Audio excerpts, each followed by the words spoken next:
Pernah kepikiran nggak sebenarnya hidup itu isinya apa aja sih? Kalau kita jujur dan mikir sejenak, jawabannya sederhana. Hidup itu semua isinya adalah aktivitas. Coba lihat dari kamu bangun pagi sampai tidur lagi. Kamu bangun, sikat gigi, sarapan, belajar, nonton, ngobrol, kemudian tidur lagi. Semua itu adalah aktivitas. Tapi kenapa kita melakukan aktivitas-aktivitas itu? Karena dalam hidup kita ada tantangan yang harus kita jawab. Kayak lapar adalah sebuah tantangan, maka jawabannya adalah makan. Kalau ngantuk, kita tidur. Kalau pengen pinter, ya kita belajar. Jadi, tantangan datang, kemudian kita kasih respon, maka lahirlah sebuah aktivitas. Jadi, secara simpelnya, aktivitas itu sebenarnya adalah jembatan antara tantangan dan solusi. Hidup kita akan terusan ketemu tantangan. Dan satu-satunya cara untuk tetap hidup dan berkembang adalah dengan terus memberikan respon. Dan semua respon itu lahir dalam bentuk aktivitas.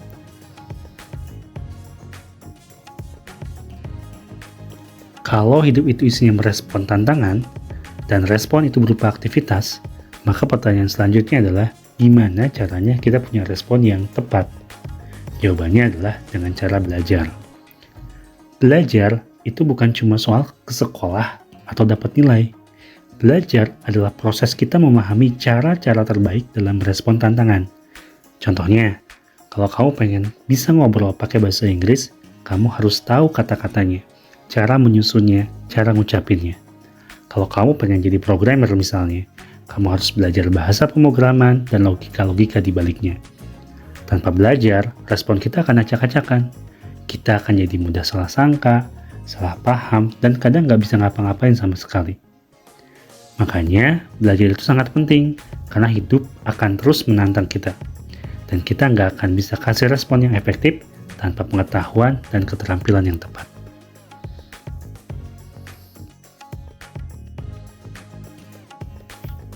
Pernah gak ngalamin momen dimana kamu udah niat ngerjain sesuatu, tapi hasilnya amburadul?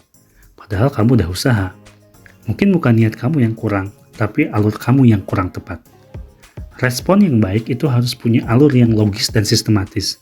Contohnya, kalau kamu mau minum air, kamu harus ambil gelas dulu, tuang air, baru minum.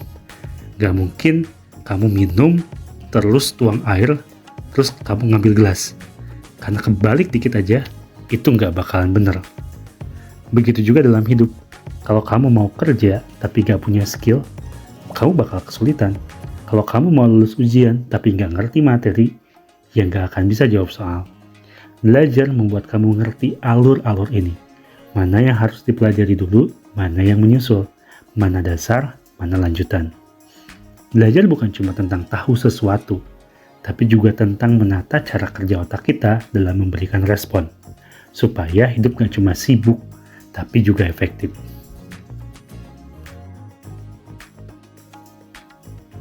Sekarang teknologi makin canggih. AI, robot, gadget yang super pinter, semua bisa bantu kita. Tapi ada satu hal yang belum bisa dilakukan oleh teknologi, yaitu menginstal skill langsung ke otak kita. Film kayak The Matrix, ya mungkin keren, kayak belajar kungfu dalam 5 detik, terus kamu langsung bisa. Tapi dunia nyata nggak kayak gitu. Sampai hari ini, satu-satunya cara menguasai sesuatu adalah dengan belajar. Setidaknya sampai saat ini. Membaca, mencoba, gagal, ulangi, sampai bisa. Itulah cara kita belajar. Teknologi bisa bantu kita belajar lebih cepat, tentu aja. Tapi nggak bisa menggantikan proses belajar itu sendiri. Karena ya, belajar masih tetap jadi jalan utama kita untuk berkembang. Kalau kamu pengen jadi versi terbaik diri kamu, nggak ada jalan pintas. Satu-satunya jalan adalah belajar.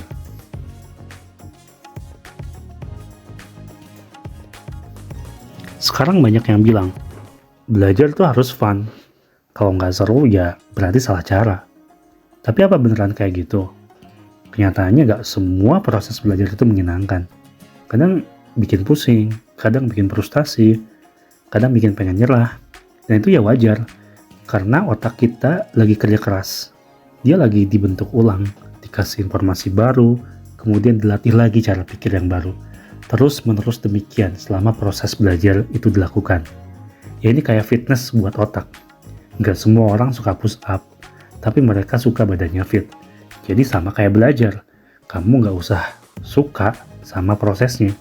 Yang penting kamu punya tujuan yang kamu suka. Cukup itu aja. Yang kamu suka adalah tujuannya. Kalau prosesnya kamu nggak suka, prosesnya belum bisa dinikmati, ya biarkan saja, lakukan saja. Jadi jangan tunggu belajar jadi seru dulu, baru kita mulai belajar. Karena tujuan kita bukan buat seru-seruan, tapi berubah jadi lebih baik. Dan proses itu kadang memang nggak nyaman.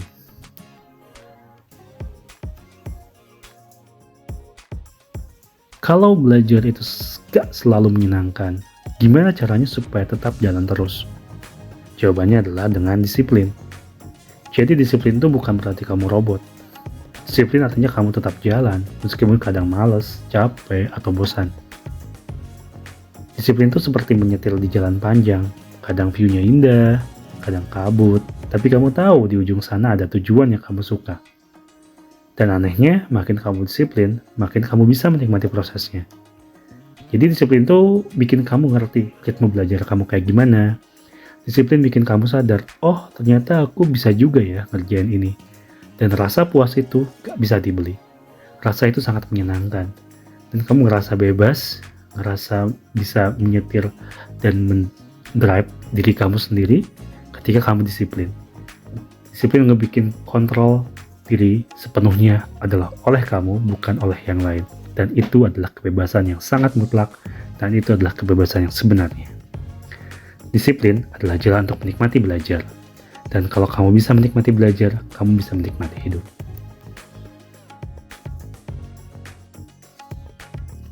Belajar bukan cuma soal sekolah, bukan cuma soal nilai, apalagi soal siapa yang paling bagus di kelas. Belajar itu soal bagaimana kamu menghadapi hidup, merespon tantangan, dan bagaimana mencari jawaban. Karena apa? Suka nggak suka hidup itu penuh tantangan. Dan belajar adalah cara kita menyiapkan diri untuk menjawab semuanya. Ingat, kamu nggak harus suka semua prosesnya, cukup kamu punya tujuan yang kamu suka. Dan kamu mau jalan terus ke sana, pelan-pelan tapi konsisten. Buat diri kamu disiplin, dan kamu akan tahu betapa nikmatnya ketika kamu mampu mengambil alih kontrol diri kamu. Ketika kamu mampu menghasilkan lebih banyak value dari waktu kamu. Di situ kamu akan merasa kebebasan yang sesungguhnya, yang gak pernah kamu dapatkan. Karena kebebasan sesungguhnya hanya didapatkan dari kontrol diri yang tinggi, dan kontrol diri yang tinggi akan menghasilkan respon yang baik dan tepat sasaran. Ingat, hidup yang baik dimulai dari respon yang tepat. Respon yang baik datang dari belajar yang benar. Yuk belajar lagi, buat diri kamu, buat masa depanmu.